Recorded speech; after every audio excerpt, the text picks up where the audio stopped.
Hello, everyone. Welcome to the Let's Get Loud podcast. This is a solo podcast episode with A. It is Friday. So, Friday, I come to you guys and just like share all the things and give you some of my wisdom. So, I'm going to start with my life update. What have I been up to? This week's been a really great week. I feel like last time I talked to you guys, I wish I remembered what we did that weekend.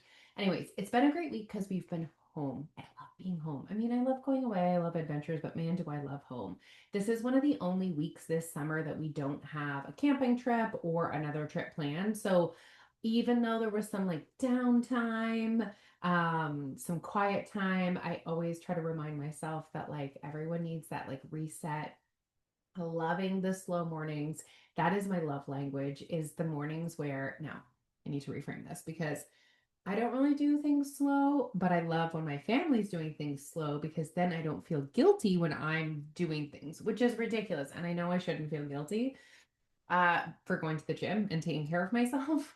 But when they're just like relaxing, I'm like, oh, I'm not missing anything. So, anyways, we've really been enjoying some slow mornings here. And it was a really great week for me to just like reconnect with my focus this summer and get back to the gym. I had taken like 3 weeks off and holy moly. I must say though, so I did a workout with my legs and I basically couldn't walk for a week. And I didn't expect that. That took me off guard. I thought that I would have like retained more of my muscle. I mean, who knows how much muscle I actually lost. I didn't think I'd be that sore from a workout after just taking 3 weeks off, and I was. But what has surprised me after that is how getting back into it, I'm not crazy sore. It was like I just was that one time crazy sore, and now I'm gonna make it through. So I got to the gym 4 times this week, which I love. Got my weights in, 2 upper body days, 2 lower body days. So that felt really good to have that routine going. And I have been not setting my alarm, which is really nice. I normally wake up between 6:30 on my own, and I just like grab my stuff and go get my workout in. And what I've been doing is coming home, having a little snack, and then going for my walk, which I know some people are like, oh my gosh, that's so intense, Alicia. I don't think it is. It just feels really good. I want to do both. I want to fit both in my day. I enjoy both. Both have different like focuses and goals for me. And then usually I'm home by 9 a.m. and I've done a walk already and I've done my weights. So I've been really loving that routine. Now, having said that, we're about to like switch things up because we are on our way to our next camping trip. So this one is really fun. Usually we do this at Cuchamaquack, which I really struggle with that word. Um, but in previous years, it gotten so we rent out a Cooch. There's a place where you go that there's no water, no electricity, and it's a walk-in campsite. So you literally park your car and then you lug your shit, which sounds a little bit worse than it is. I mean, maybe people would argue it isn't. Our campsite is normally quite close, so it's not that big of a deal. But a bunch of families, like 10 families, normally go. Well, last year we kind of got in trouble because there were some dogs off leash, there was some drinking on the beach, we had a fire on the beach. It sounds like we're hoodlums, but we're not. So we were like, maybe it's time to try something else. So we're trying something else this year. So I don't know. We're going to Lake Livingston Lake. Let me know if any of you guys ever been there. I guess it's where they do like scout camps or something. Anyways, so it's I think 11 families and it's just basically a field. We're camping in a field, but there is like a hut with like a kitchen and there's some bathrooms and there's a bunk so the kids can like sleep. I think we're going to do there's like 20 some kids going. So there's a space for 12. So I think we're going to do one night girls, one night boys. I don't know. We'll see if the girls will sleep in there by themselves. But anyways, we're preparing for that adventure. We're going for 3 sleeps. It's near Alma, so that's fun. I'm hoping to get some hikes in Fundy. I have this fear of getting eaten or lost. And so I really have a lot of anxiety about going on hikes, but I really want to go on hikes. And I really want to go with someone that I feel like is going to protect me from a bear and or getting lost. So if you are listening to this and you want to be my hiking buddy and you feel like you can protect me from those things, let me know. I actually said to my friend Steve, who is in really good shape, works out all the time, and I knew he would be doing some sort of movement. I was like, Steve, I want to do a hike. Let me know. And he's like, okay. And then this morning at the gym, he's like, oh yeah, we're going to do a 12-kilometer trail run. I was like, absolutely not, Steve. 12-kilometer hike? Yes. 12-kilometer trail run? Hard no. Anywho, so that's what we're up to. So today was nuts getting prepped for that. Just like getting all the food ready and just like getting all the clothes clean. The kids' clothes are packed. And to like complicate things, my parents, they call this the Airbnb. They come and stay at my house while I'm gone camping. And so we have to like turn the house over and get it ready for them. And then on top of that, you guys, in about 1 hour, Alfie's friends are coming for his 13th birthday. My boy is turning 13. And so we also had to prepare for Alfie's birthday party. And then, of course, I said tomorrow's Alfie's actual birthday. So I'm like, oh, it's his birthday. I'm going to make cupcakes for everyone that's going camping. Well, there's 40 some people. So I made 40 some cupcakes today. And it all took a really long time. It all took a really long time. So here we are. My office is a hot mess express.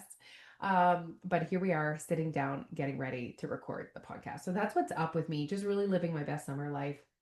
I really am having a great summer. Kids are at such a great age. And I'm finding that balance between taking care of myself, getting my work done, spending time with my family. We did a beach day yesterday. It's really, really, really been good. Okay, so I wanted to talk to you guys about something that I have been continuing all summer, and it's actually right beside me. And those of you guys who follow me on social know that this is my journal. And I wanted to just talk to you guys quick about the power of journaling. So, what I sometimes see people doing when they're journaling is they're just tracking their weight and their meals and their to-do list and their checklist and their actions. And that's great. And that has a place in this journey, this wellness journey. Some people really do well with, templates and check marks and writing stuff down. And that's great. And I'm not saying don't do that, or I'm not saying that's bad. But what I am saying is I think journaling is often underestimated and underused. And the whole program we're doing with our members right now at Your Way Weight Loss is 8 weeks of summer accountability. But it's not them being accountable to me. Like, no one's sending me a photo of them on the scale. I want to teach people how to be accountable to themselves, because then you can go off into the world and conquer. And you don't need me. Okay. You don't need me. You are a grown adult that pays your bills. So basically, I would love for people to start looking at journaling more as a way to reconnect with yourself. Okay. It is an opportunity to create clarity. It's an opportunity to process your thoughts and your actions.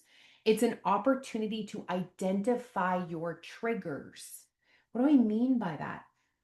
There's a reason why you're acting the way you're acting. Okay. There are triggers that are happening before that. If we could figure them out, and if we could eliminate your triggers or reduce your triggers, we would reduce your behavior. It's an opportunity to identify patterns. It's an opportunity to acknowledge progress that is not seen on the scale. This one is so important if you want to do this long term, because you are going to have days, weeks, months where the scale doesn't trend down. Okay. And you might start to feel really frustrated. Anyone that ever happened to you? And or self-sabotage because, oh, the scale's not going down, blah, blah, blah, blah, and we spiral, right? I want you guys to get into a system, a habit, get comfortable. I want this to be your norm, is that you're able to acknowledge progress that has nothing to do with the scale. So maybe it's acknowledging progress in your thoughts, acknowledging progress in your behavior. I've had moments where I go through a situation and I come out of the situation and I think, not only did I not like act a certain way. So let's say a situation that would used to be triggering for me to binge. Okay. And I make my way through that situation and I don't binge at all. And I step back and I'm like, oh my gosh, I didn't binge. Or even better, I didn't even think about binging in that situation. And that is progress. Maybe you have a goal that you want to start being a walker. Okay. Who says the scale is going to go down if you start moving more? No one. Okay. No guarantee. The only way you're going to get the scale going down is if you're creating a calorie deficit. And so let's say you're starting to walk, and if you're only looking at the scale for reinforcement and you're only celebrating when the number is going down, you're going to give up. What if you started really pausing to acknowledge the progress you're making on the scale, or God, the progress that you're making off the scale, the progress you're making towards being a walker? That will feel good. That will be inspiring. That will be motivating. Okay. That win that you get, and you pausing long enough to acknowledge that win, that is going to make a big impact on your behavior going forward. So what's the goal of journaling? Is to build awareness without judgment. I know the way that you guys are speaking to yourselves. You're judging yourself. You're not speaking kindly to yourself. That is not productive. That is just going to create guilt, shame, embarrassment, and an emotional spiral when it comes to your choices. I want you guys to get into a habit of journaling without judgment. So it's a place of curiosity. So you're not like, oh my gosh, I can't believe that I ate 2 hamburgers at the barbecue. I'm a failure. I suck. Why I'm going to be fat forever. Why can't I just do that? That's judging. You're judging yourself, okay? What if you went into your journaling process from curiosity? I ate 2 hamburgers at the barbecue today, and there's nothing bad about that or wrong about that. But let's just imagine that that was a behavior you didn't want to do. Why? Oh, maybe you were really hungry. Why? Well, you chose to not eat lunch before because you were saving calories. Boom, you just figured out how to change that behavior next time by being curious and not being judgmental. Okay. So it is a tool to figure out why. All too often, we spend so much energy beating ourselves up about the choice that we made. We're not spending our energy figuring out why. Okay. So let's say you didn't, let's say you just had a bunch of snacks. It was like 3 o'clock and you were hungry and you had snacks, and then you just kept snacking and you didn't end up having a meal and you didn't end up feeling satisfied. And you know for sure you were not in a calorie deficit. You ate way past hunger. So it's like, okay, why? Why did that happen? And here's what I want you guys to challenge yourself with. Ask yourself why 3 times. So you're like, why did that happen? Well, I started snacking and then it just continued. Why? Why did it just continue? And then you could maybe say, well, I think I told myself the story that because I had already snacked a lot, I shouldn't have a big supper. So I just snacked more, but then I was never satisfied. So do you see how just that one extra why? The first why just kind of explained what happened, but the second why was like, oh, it's getting into your thoughts a little bit. The second why was like, oh, you convinced yourself to have another snack because you told yourself you didn't deserve a supper because you had a snack. Okay. And then I want you to do one more why. And then you're like, oh, well, why did I choose to have that other snack? It's like the next level of it is like, well, I wasn't satisfied. Like, why did you keep snacking? Basically. Well, why? I wasn't satisfied. Like, there was no protein, there was no nutrients. Boom. So you just, with why, 3 whys, same action, 3 whys. You just unlocked your thoughts, and you also unlock that, like, like I just wasn't satisfied. So now I know that next time I should add protein. And next time I should just have a meal, maybe a smaller portion, and I'll feel satisfied. So the triple why will unlock a lot. And obviously, just like anything, journaling will only be a powerful tool if you are consistent with it. How are you going to be consistent with it? You're going to make it easy. 5 minutes. Take 5 minutes of your day. I love to do mine in the morning, but I know all of us have different schedules. I mean, everyone can choose to wake up earlier, but maybe you don't want to. You want to prioritize sleep. I support you. When? Like, do you have an opportunity when you sit at your desk in the morning before the day gets started? Could you get to work 5 minutes early, 10 minutes early, and you could do it then? Do you want to wake up early? Do you want to do it at night right before bed? Do you want to do it at lunchtime? Like, when could you fit this in your day? So I say 5 minutes. When is it fitting in your routine? And get yourself some prompts. Okay. So I have some examples for you guys. So, what went well today? Okay. You'd ask yourself that. Or if you journal the next day, what went well yesterday? Oh, I crushed like my breakfast, my movement, and then do the why. Like, oh, I crushed my movement today. Why? You set your gym clothes out. Okay. Why? Because you know that that sets you up for success. Or you can even ask yourself, why did you do it? Ah, I did it because I did it right after supper. Do you see how all of a sudden you unlock? Like, I for sure am more successful when I set my gym clothes out. And I'm more successful in setting my gym clothes out if I do it right after supper.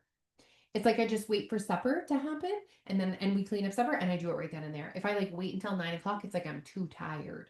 So I've been able to unlock that with my why. Okay. So what went well and why? How did I speak to myself today? Then you answer that question, then you say why. Okay. I talk shit about my body today. Why?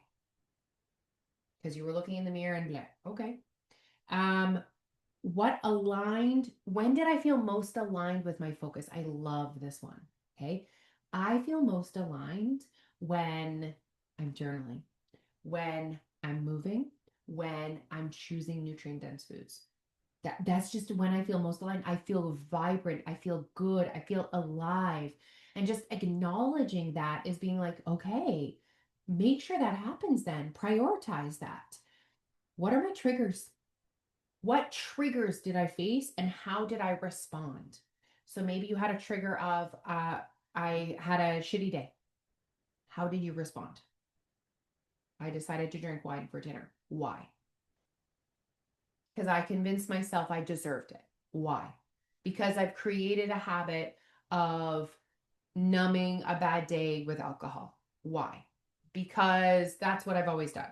Okay. You've just unlocked a lot there. Okay. And then the last thing is like, what could I have done differently yesterday? And again, we are not judging. All of these things that you are answering are come from a place of curiosity, a place of reconnection, a place of awareness without judgment.